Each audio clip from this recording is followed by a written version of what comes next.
గారు ఆ స్వేచ్ఛ ఉందా? ఆ స్వేచ్ఛ వైఎస్ఆర్ కాంగ్రెస్ పార్టీ అవసరమైతే కాపులకు ముఖ్యమంత్రి పదవి ఇవ్వండి అని మా పార్టీలో గెలిచిన ఎమ్మెల్యేలు రిక్వెస్ట్ చేసే పరిస్థితి ఉంటుంది అని, డిమాండ్ చేసే పరిస్థితి ఉంటుందని.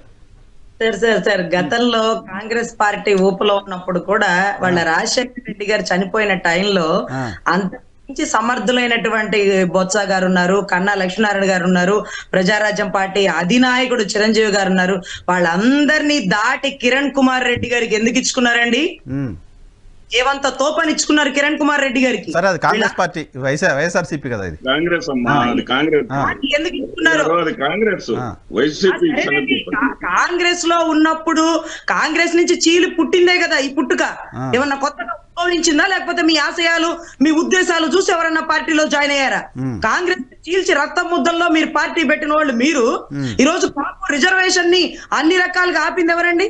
దామోదర సంజీవయ్య గారు ఇస్తున్నప్పుడు నీలం సంజీవరెడ్డి గారు, రాజశేఖర రెడ్డి గారు ఎన్ని చోట్ల ఆపారు? ఈ రోజు వాళ్ళు ఆపారు. ఇప్పుడు మీరు ఇస్తారా? మీ లెటర్ లో అది ఎందుకు లేదు హామీ పత్రంలో అనేది శ్రీనివాస్ రెడ్డి గారు మీరు ఇస్తారా? నరేంద్ర మోడీ గారిని కూడా కలుస్తారంటున్నారు, ఆయన చేత కూడా ఒక సంతకం పెట్టిస్తారా? చేపిస్తాం, ఊరుకుంటామేంటి? సంవత్సరానికి మీరు వాడుకున్నారు కదా ఇప్పటి వరకు. మా అంబటి రాంబాబు అన్నయ్యని, మా అమర్నాథ్ ని, మా పేరుని నాని అన్నని వాడారు కదా. ఎవరికన్నా కనీసం అసెంబ్లీలో మాట్లాడి మా కాపులకు రిజర్వేషన్ ఇప్పించండి, మేము గట్టిగా మాట్లాడేవాళ్ళం, పోరాటంలో ముందుండేవాళ్ళం అని అడగనిచ్చారా? అడిగారా? అంబటి రాంబాబు గారి తండ్రి గారు అంబటి ఆంజనేయులు గారి జీవితాశయం వాళ్ళ అబ్బాయిని మంత్రిగా చూసుకోవాలని మంత్రిగా చేసి చూపించాం.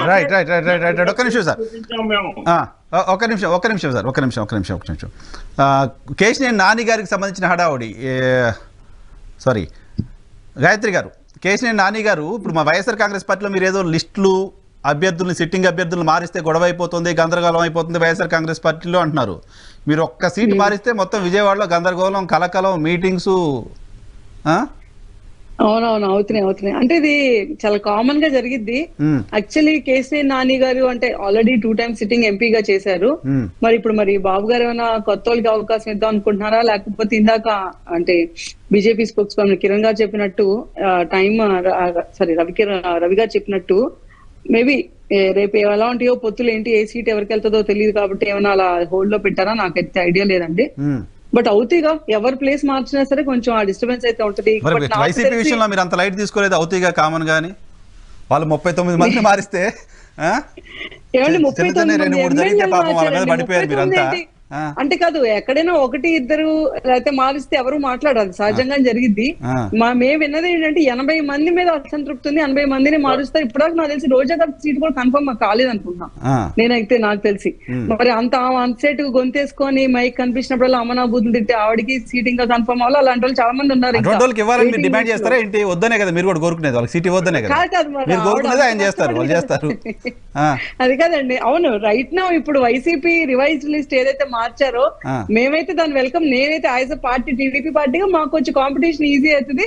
అవును, మేమేముంది ఇప్పుడు మాకు ఫర్ ఇన్స్టెన్స్ నేను విజయవాడ సెంట్రల్ నాది ఉంది ఓటు, అక్కడ వెల్లంపల్లి శ్రీనివాస్ గారికి మార్చారనమాట. సో ఆబ్వియస్లీ మేము వెల్కమ్ చేస్తాం, మాకు ఇంకా ఈజీ అవుతుంది, అంతే కదా.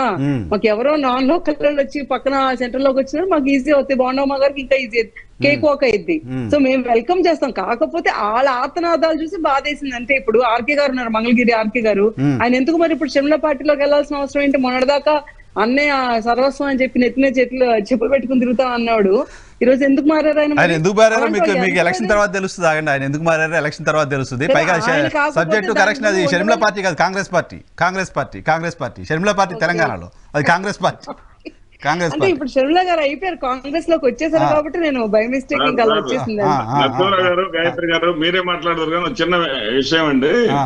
షర్మిల గారు ఎందుకు కాంగ్రెస్ లో చేరారంటే వీళ్ళకి ఒక ఆశ ఉంది సార్. ఏంటంటే చంద్రబాబు నాయుడు గారు నేను హిందువుని, జగన్ క్రిస్టియన్ అన్నారు సార్. క్రిస్టియన్లు చాలా బాధపడ్డారు. ఆ క్రిస్టియన్లు నాకు ఓటు వెయ్యరు కాబట్టి ఆ క్రిస్టియన్ల ఓట్లను షర్మిలమ్మ గారు తీసుకెళ్లిపోతారు అనేటటువంటి ఆశ వీళ్ళకి కాస్త ఉన్నది సార్. అది నేను మాట్లాడారు కూడా కదా, దేశంలో క్రిస్టియన్లకు రక్షణ లేకుండా పోతుందని మాట్లాడాను నేను. ఆవిడ మణిపూర్ లో 10,000 చర్చిల్ని సార్ నిన్న మాట్లాడటం కాదు, జేడీ శీలం గారు అక్కడ ఆవిడ అదే ఎవరు మన రాహుల్ గాంధీ దగ్గర అక్కడ దండ వేయించుకుంటున్న తరుణంలోనే ఆయన వచ్చేసి ఇక్కడ మీటింగ్ పెట్టాడు. క్రిస్టియన్లందరూ రండి, అని చెప్పేసి 1000 మందికి ఏర్పాటు సరే, చేసి natural- చాలా మంది వచ్చారు సార్. 32 మంది వచ్చారు సార్. 1000 మందికి ఏర్పాటు చేస్తే 32 మంది వచ్చారు సార్. ఎవరు అమాయకులు కాదు సార్ ఇక్కడ. సరే ఎవరు రవి గారు, అమాయకులు